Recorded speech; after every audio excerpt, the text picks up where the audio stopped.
तर पहा, चला good morning students. You see here MCQ चालत आपले एमसीक्यू मध्ये हा एक तुम्हाला एमसीक्यू दिलेला आहे. ओके, पहा एमसीक्यू काय आहे, टू प्लेन मिरर्स आहे, आर इक्वल ॲट अँगल किती 40 degree between them. The number of images seen, a tiny object kept between them. त्या दोघांच्या मध्ये एक टाइनी ऑब्जेक्ट ठेवलेला आहे. पुन्हा कोणाच्या मध्ये ठेवलेला आहे बघा, पुन्हा मध्ये आहे two plane mirrors are equal at an angle किती 40 degree again between them. Number of images seen of a tiny object kept between them. त्या दोन प्लेन मिररच्या मध्ये एक टाइनी ऑब्जेक्ट ठेवला तेव्हा किती मिरर बनतील असा आपला छोटासा प्रश्न आहे. तुम्हाला सर्वांना माहिती आहे स्टुडंट्स, काय माहिती आहे n बरोबर किती आहे आम्हाला पाहू, 360 अपॉन किती आहे रे बाबा, थीटा आहे. आणि आपला थीटा काय सांगायचं, व्हॉट इज आवर थीटा, आपला थीटा किती आहे 40 डिग्री आहे. हा डिग्री येतो 40 डिग्री आहे, लक्षात घ्या. आणि n किती झालं बघा, हे 360 अपॉन काय झालं 40 झालेलं आहे. आता इथं काय झालं, हे 0 0 कॅन्सल झालं, 4 1 4 4 9 36. n किती आलं, हे 9 आलं. परंतु तुम्हाला माहिती आहे आपल्याकडे काय माहिती आहे का, कसे तुम्हाला माहिती सर्वांना, एक तर काय होतं अँगल बायसेक्टर वरती असेल किंवा of on the angle bisector of the angle bisector, आहे की नाही, असे दोन तिथे रूल आहेत. Depending upon position, depending upon the position. तर हे बघा, depending upon the position, upon the position of the object. समजा दोन तिथे केसेस आहेत, एक काय रे, एक असा आहे तो काय हे small n equal directly n आहे, आणि दुसरा काय रे स्मॉल n इक्वल टू काय रे n मायनस 1 आहे. ओके, किंवा एक काम करा, हा n equal to small n equal to capital n घ्या, आणि capital n equal to small n घ्या, आणि capital n equal to small n minus 1 असं आहे, ठीक का. मग जसं इथं काय रे कॅपिटल n बरोबर डायरेक्ट 9 येतं, किंवा 9 मायनस काय येतं 1 येतं, ठीक आहे. म्हणून सूत्र जर डायरेक्टली हे वापरलं तर 9 येतं, आणि हा वापरतो किती येतं 9 मायनस 1 येतं. अशा प्रकारे तुमच्याकडे दोन केस, दोन आहेत ऑप्शन्स. कोणते दोन ऑप्शन्स आहेत, 9 मायनस 1 म्हणजे 8 झालं, एक तर 8 असेल किंवा 9 दोन्ही असतील ते. म्हणून तुमचा ऑप्शन कोणता आहे, ओन्ली 8 नाही, ओन्ली 9 नाही, तर 8 किंवा 9 हे तुमचं करेक्ट आन्सर आहे. ओके, सर्व सगळ्यांच्या एक प्रॉब्लेम आहे, चला लिहा फटाफट लिहा.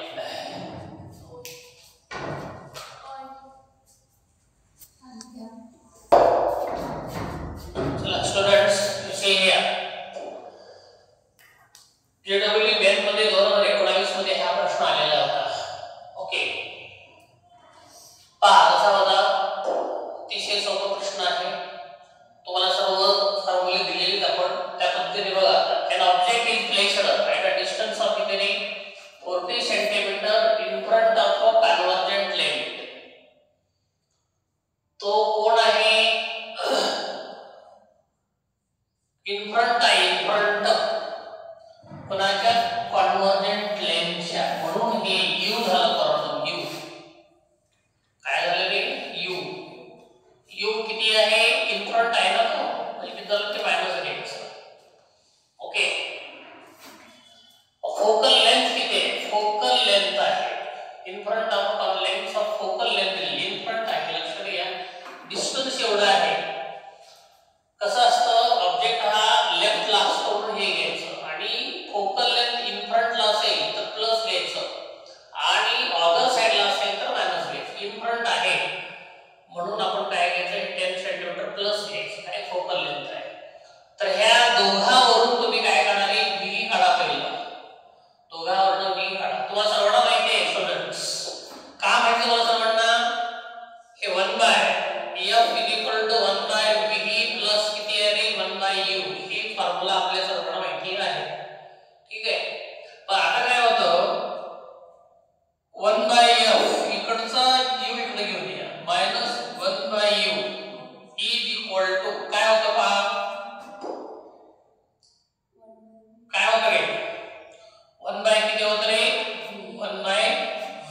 होतं 1/b. ठीक आहे. आता हे दोन्ही पण कसे आहेत रे? दोन्ही पण फ्रंट साइडलाच आहेत नाही का? u पण कसं आहे? फ्रंट साइडलाच आहे आणि फोकल लेंथ पण कसं आहे तुमचा? फ्रंट साइडलाच आहे. म्हणून काय करायचं तुम्हाला इथं? फ्रंट साइडला असेल तर प्लस घ्यायचं. काय होतं का? 1/10 मायनस किती आहे रे? 1 बाय किती होतं का? 40 होतं. इज इक्वल टू किती आहे? 1/v आहे. तर याचं कॅल्क्युलेशन करा बरं काय होतं स्टुडंट्स? सांगा कॅल्क्युलेशन काय होतं? किती होतं कॅल्क्युलेशन? 1/m minus 1/40. डिस्टन्स किती आहे तिथं बघा? सोबतचं डिस्टन्स किती आहे? 10 आहे का 40 आहे? किती डिस्टन्स आहे रे? What is the distance? सुरुवातीला पहा डिस्टन्स किती आहे? An upright object is placed at a distance of 40 cm from the origin of the length. Focal length 20 आहे. सुरुवातीला काय आहे? फोकल लेंथ सुरुवातीला 20 आहे, नंतर 10 आहे. एक लाईन गेली पहिली किती आहे? 20 आहे. आणखी परत 10 सुद्धा आहे की नाही? पहिले 20 घ्यायचं, नंतर काय घ्यायचं आपल्याला? 10 घ्यायचं स्टुडंट्स. पहिले 20 नंतर काय घ्यायचं आपल्याला? 10 घ्यायचं आहे. चला, तर आपल्याला काय करायचं आहे? कॅल्क्युलेशन पहा. इथं आपण कॅल्क्युलेशन करूया. आपल्याला काय पाहिजे रे? 1/v पाहिजे. 1/v is equal to 1/v काय झालं? हे झालं मायनस, हे काय होतं रे? मायनस. मग काय झालं? हे मायनस मायनस काय झालेलं आहे? प्लस झालेलं आहे. तर कॅल्क्युलेशन करा बरं. एलसीएम किती आहे आपल्याकडे पोरांनो? इथं 20 आहे ना, इथं 20. मग एलसीएम काय आहे? What is the LCM here? LCM आली 40. एलसीएम किती आलेली आहे रे? 40 आली एलसीएम. आवर एलसीएम इज 40 आली. त्याचं कॅल्क्युलेशन करा बरं काय होतं? दोघांनी ह्याला डिवाइड करा. किती येतो रे? 2 येतो. इथं 2 लिहिलं आपण. इथं काय होतं सांगा? किती होतं इथं? इथं किती होतं रे? 1 येतो. मग काय झालं सांगा भाऊ? What is this? 1 बाय काय झालं? 1/v. ओके. आता पाठीमागे तुम्हाला मी सांगितलं होतं की इथून इकडे आल्यानंतर हे इक्वेशन हे होतं मायनस. हे काय होतं रे? मायनस होतं. तर मायनस हे काय होतं रे? मायनस होतं. मग 2 मधून जर 1 गेलं तर 1/40 किती होतं? 1/v राहतं. मग मला सांगा हे निघाला v इक्वल टू काय झालं रे? v इक्वल टू 40 सेंटीमीटर झालं. ओके. पुन्हा पाहून घ्या स्टुडंट्स. हे इथं प्लस फ्रंट साइडला आहे म्हणून प्लस घ्यायचं, इकडे आणल्यामुळे मायनस झालं. अशा पद्धतीने तुम्हाला v ची किंमत आली. पण तुम्हाला मॅग्निफिकेशनचा फॉर्म्युला माहिती आहे. मॅग्निफिकेशन इक्वल टू किती रे? -v/u आहे. m equal to minus v किती आहे पोरांनो? 40च आहे. हे पण किती झाले? 40 झाले. m किती झालं? मग हे मायनस किती झालं रे? 1 झालं. जेव्हा मॅग्निफिकेशन -1 येतो, मॅग्निफिकेशन जेव्हा -1 येतो तेव्हा इमेज कशी असते? इमेज विल बी, इमेज कशी असते रे? इन्व्हर्टेड असते. कशी असते? इन्व्हर्टेड असते आणि इरेक्ट असते. Therefore the image will be कशी असते रे? इन्व्हर्टेड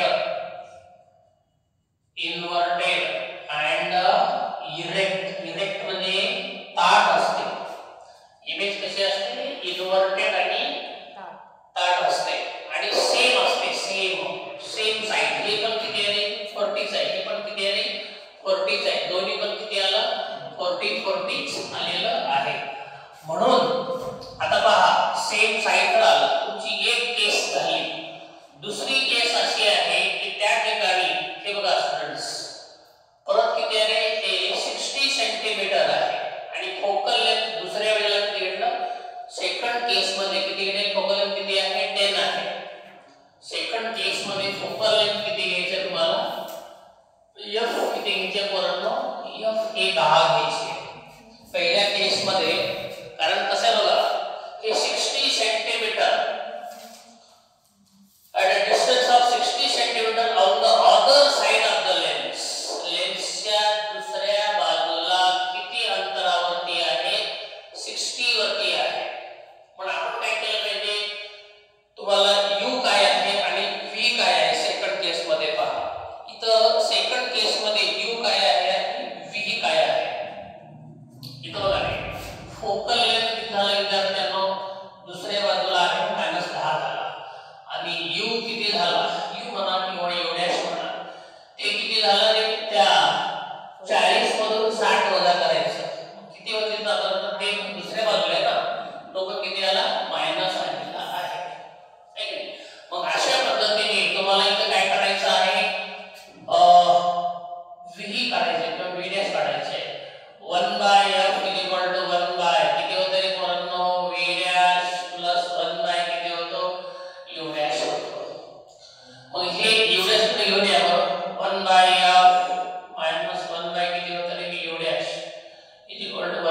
दुसऱ्या बाजूला असल्यामुळे फोकल लेंथ किती यायला पाहिजे -10 -1/10 झाली. हे मायनस आणि हे मायनस काय झालं दोन्ही पण प्लस झालं. 1/20 इक्वल टू किती 1/v' होतं. इथं एलसीएम किती आले स्टुडंट्स? एलसीएम आलेली आहे 20. यांनी याला डिवाइड केलं तर किती येतं रे? 2 येतं. 2 -2 येतो आणि इथं काय होतं +1 येतं. 1 किती होतं रे? हे v' होतं. -2 मधून जर केलं तर -1 किती होतं 20. 1 काय झालं v' झालं आणि ह्याला मल्टिप्लाय करा. हे v' इक्वल टू किती आहे -20 आहे. म्हणजे जसं पहिलं काय होतं रे u इथे किती होतं दुसऱ्या केस मध्ये u' किती होतं -20. हे पण किती आलं ना दोघांचे आन्सर किती आलं सेम आहे. आन्सर किती आलं सेम आहे. मग आता इथं बघा काय होतं m इक्वल टू काय झालं -v' बाय काय रे u' आहे. हे दोन्ही पण म्हणजे मायनस हे पण 20 आणि हे पण 20 आहे. मायनस मायनस प्लस झालं आणि हे मात्र -1. इथे पण तेच यायला काय होतं इमेज कशी येते इन्व्हर्ट मायनस असलं की काय करायचं इन्व्हर्टेड बनायचं आणि इरेक्ट बनायचं आणि सेम आहे किती रे 20 म्हणून तुमचं आन्सर हे येतं 20 centimetre from the common mirror same size as the object. Option कोणता तुमचं सी ऑप्शन आलेलं आहे. ओके लिहा नंतर लिहा स्टुडंट्स. इथं आपल्याला काय करायचं आहे रिफ्रॅक्शन मध्ये 10.5 आहे. इथं रिफ्रॅक्शन विषय आपल्याला लक्षात घ्यायचं आहे. लिसन केअरफुली हियर. ओके रिफ्रॅक्शन मध्ये आपल्याला रिफ्रॅक्टिव्ह इंडेक्स पहिलं पाहायचं आहे. तर रिफ्रॅक्टिव्ह इंडेक्सची डेफिनेशन तुम्हाला मी सांगितलेली आहे. The ratio of velocity of light in vacuum to the velocity of light in medium is called as a refractive index. Velocity of light in vacuum किंवा air. vacuum म्हणजे पोकळी, air हवा. Velocity of light in vacuum to the velocity of light in medium is called as a refractive index. आणि म्हणून तुम्हाला ही general definition झाली कुणाची refractive index. Refractive इंडेक्सचे types of refractive index. There are 2 types of refractive index. Refractive इंडेक्सचे 2 type आहेत.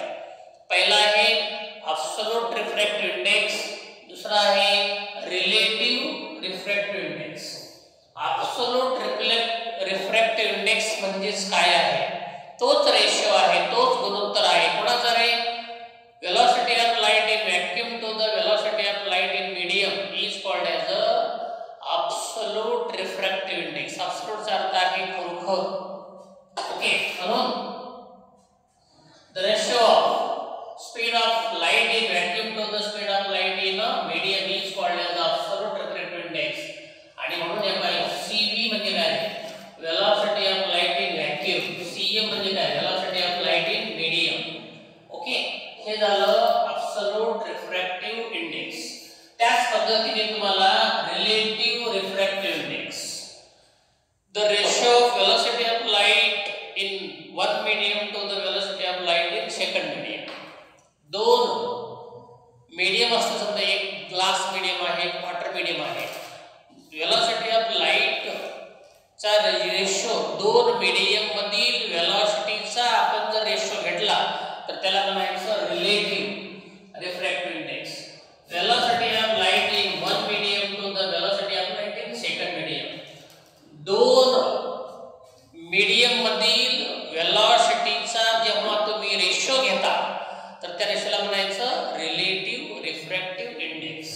म्हणून the ratio of speed of light in medium 1 to the velocity of light in medium 2 is called as a relative refractive index. आणि म्हणून 2 to 1 refractive index of medium second with respect to first is equal to C1 by C2 आहे.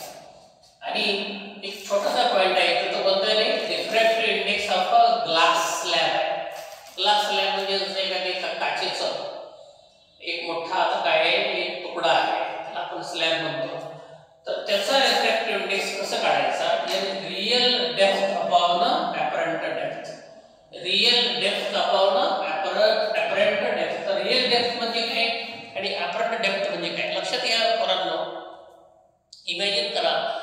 की आपल्याकडे काय आहे, एक मोठं असं आपण काय घ्या, एक मोठं असं एक पातेलं घ्या, ठीक आहे नाही, आणि त्या पातेल्यामध्ये मोठं पातेलं असं पाहिजे, कमीत कमी त्याची उंची किती पाहिजे, जनरली 1-2 फुटापर्यंत पाहिजे, आहे की नाही. त्याच्यामध्ये पूर्णतः पाणी काय करा, 90% पाणी भरा, आहे की नाही. आणि त्याच्यानंतर तुम्ही काय करा, त्या पातेल्यामध्ये पाणी कसं पाहिजे, हल्लं नाही गेलं पाहिजे. त्या पाण्यामध्ये काय करा, काहीतरी एक कॉईन टाका, एक काय करा, कॉईन टाका, आणि वरून तुम्ही ऑब्झर्व करा. ऑब्झर्व केल्यानंतर तुम्हाला तो कॉईन कसा वाटतो, वरच्या बाजूला वाटतो. ॲक्च्युअली त्याची जी डेप्थ आहे तेवढी डेप्थ तुम्हाला दिसत नाही. तुम्हाला जे वरून ऑब्झर्व केल्यानंतर, वरच्या बाजूने ऑब्झर्व केल्यानंतर तुम्हाला जी की डेप्थ वाटते, त्या डेप्थचं नाव आहे ॲपरंट डेप्थ, आहे की नाही. आणि ॲक्च्युअल तुम्ही जेव्हा एखादी स्केल पट्टी घेऊन तुम्ही मोजाल तर त्याला काय म्हणायचं, रिअल डेप्थ, खरोखर डेप्थ एवढी आहे की नाही. रिअल डेप्थ म्हणजे ती जे तुम्हाला वाटते, वरच्या बाजूने जे ऑब्झर्व केल्यानंतर तुम्हाला जे वाटते की जसा भास होतो, तुम्हाला ज्याची अनुभूती येते, त्या डेप्थचं नाव आहे ॲपरंट डेप्थ. म्हणून refractive index of glass slab is equal to real depth, खरोखर खोली किती आहे ती, भागिले ॲपरंट डेप्थ, म्हणजे तुम्हाला जी खोली शॉर्ट वाटली, जी खोली कमी वाटली वरच्या बाजूने ऑब्झर्व केल्यानंतर, त्याचं नाव आहे ॲपरंट डेप्थ. म्हणून real depth upon apparent depth is equal to refractive index of the glass slab. अशा पद्धतीने तुमचं 9 पॉईंट छोटासा पॉईंट आहे, तर तो पॉईंट पण संपलेला आहे, छोटासाच आहे. आणि ह्याच्यावर आपल्याला काय घ्यायचं, लगेच तुम्हाला रिअल डेप्थ, ॲपरंट डेप्थचे प्रॉब्लेम्स घ्यायचे आहेत, किंवा ह्याच्यावरती ह्याच्यावरचे प्रॉब्लेम तुम्हाला घ्यायचे आहेत. ओके, चला फटाफट एक करून घ्या. आत्ताच आपण हे इथं फॉर्म्युला पाहिलेला आहे स्टुडंट्स, त्या फॉर्म्युल्यावरती हा एमसीक्यू आहे. त्याने तुम्हाला डेप्थ ऑफ द पाऊंड दिलेली आहे, पाऊंड, हे इथं पाऊंड आहे, पाऊंड तळे डबके कचके नाही, तर तो डेप्थ म्हणजे रिअल आहे, म्हणजे रिअल डेप्थ आहे, रिअल डेप्थ ऑफ पाऊंड किती आहे, 10 सेंटीमीटर आहे. Depth for a person looking normally to the water surface, म्हणजे कोणती रे, ॲपरंट डेप्थ, कोणती ॲपरंट डेप्थ.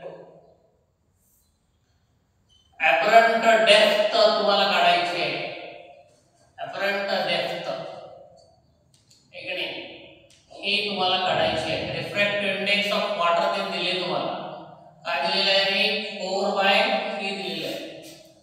आत्ताच आपण फॉर्म्युला पाहिला स्टुडंट्स, कोणता फॉर्म्युला पाहिला रे, कोणता फॉर्म्युला पाहिला, refractive index of water with respect to air is equal to काय,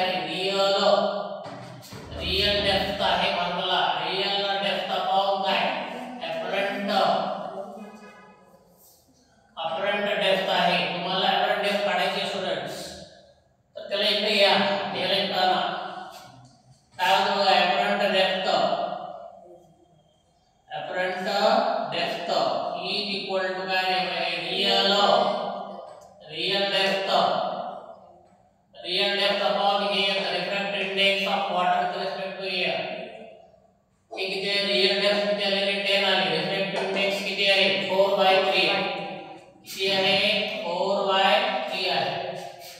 तर हे 3 वर जातं असा, तो काय आहे, 10 × 3 बाय किती झालं रे, 4. पहा आता इथं काय होतं स्टुडंट्स, 2 × 2 काय झालं रे, हे पहा कॅल्क्युलेशन कसं होतं, इथं काय झालं रे,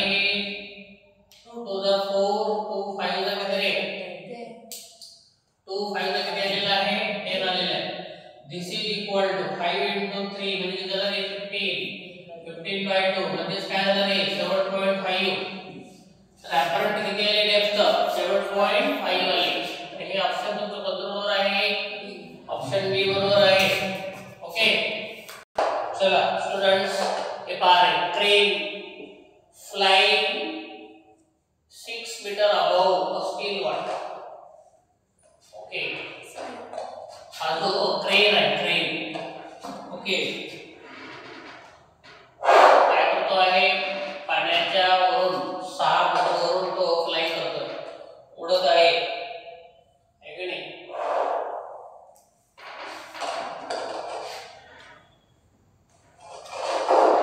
ढोळा ढोळा ढोळा आहे की नाही. तो पाण्याच्या वरून उडत आहे, लेप आहे त्याच्यावरून तो काय करतो आहे उडत आहे. आता एक काम करा स्टुडंट्स, तो किती उंचावरती आहे त्याचा आपल्याला काही देणं नाही, पुढचं ते देणं आपल्याला बरंच नाही. पहा पुढचं काय सांगितलं ते तुम्हाला काय सांगितलेलं आहे पहा. Let's see the fish underwater for the crane. The fish appears to be 6 cm below the त्याला appears झाल्याचा अर्थ apparent. अरे apparent depth त्याला वाटलं की बा एवढ्या अंतरावरती आहे, पाण्याच्या खाली किती येतो 6 सेंटीमीटर वरती पाण्याच्या खाली आहे असं त्याला भास झाला. कोणाला त्या क्रेनला. ओके. पुढे बघा. त्यानंतर मग तो पाण्यामध्ये तर त्याची जी चोच आहे, चोच किती खोलावरती बुडवली पाहिजे, इमर्ज केली पाहिजे, म्हणजे त्याला आपण म्हणायचं रियल. अरे रियल डेप्थ ही तुम्हाला काढायची आहे. Refractive index of water with respect to air दिलेला आहे, किती आहे 4/3 आहे. स्टुडंट्स तुम्हाला सूत्र माहिती आहे, तुम्हाला काय माहिती आहे परंतु n म्हणजे refractive index of water with respect to air is equal to मी आता काय लिहितो हे रियल, हे रीडी, आरडी म्हणजे रियल डेप्थ, एपी म्हणजे काय रे apparent depth, AD real depth upon apparent depth. मग मला सांगा हे रियल डेप्थ तुम्हाला काढायचे स्टुडंट्स. हे इकडे घेऊन या. Refractive index of water with respect to air into काय याला पाहिजे AP apparent AD apparent depth is equal to RD म्हणजे काय रे रियल डेप्थ तुम्हाला काढायची आहे. रिफ्रॅक्टिव्ह इंडेक्स किती आहे 4/3 इनटू एडी किती आहे भाई 6 इज इक्वल टू काय रे आरडी रियल डेप्थ 3 * 3 3 * 2 6 4 * 2 म्हणजे काय झालेले आहे 8 सेंटीमीटर आहे. तर रियल डेप्थ किती झाली 8 सेंटीमीटर. म्हणून त्या क्रेनला त्याची चोच 8 सेंटीमीटर मध्ये बुडवली पाहिजे, म्हणून